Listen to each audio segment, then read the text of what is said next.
Oh God, give us the serenity to accept what cannot be changed, the courage to change what can be changed, and the wisdom to know the one from the other.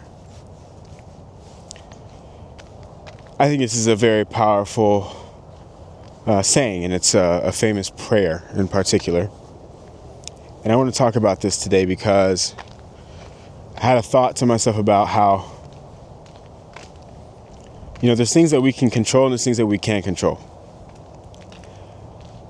When I study people that I find that I might want to model some things after, I find that one of the most common themes is this concept of radical accountability, right?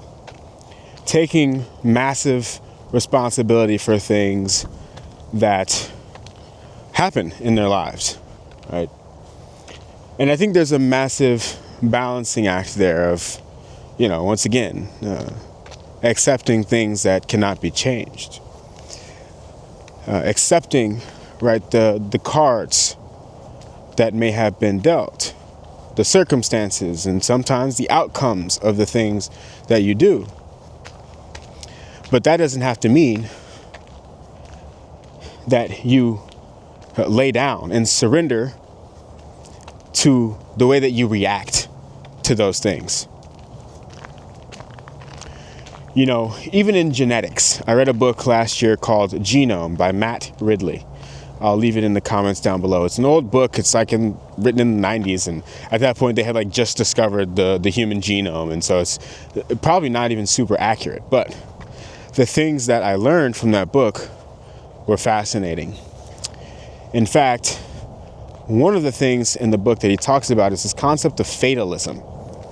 And how fatalism, meaning that there is an already predetermined path for you, is different from basically your genetics. Your genetics don't predetermine you to a fate. Your genetics give you a set of circumstances that you then have to work with. Now, to bring this to how I think that this can be applicable to life, there's also been some psychology studies that have been done. And one of the concepts that have arisen from this concept of taking radical responsibility is this idea of a locus of control. And when you have an internal locus of control, it means that you believe that your actions influence outcomes. And if you have an external locus of control, it means that you think that life happens to you. And what research consistently shows is that people with an internal locus of control tend to perform better academically. They tend to also earn more money over time, and they have better mental health outcomes, and can also be more resilient under stress.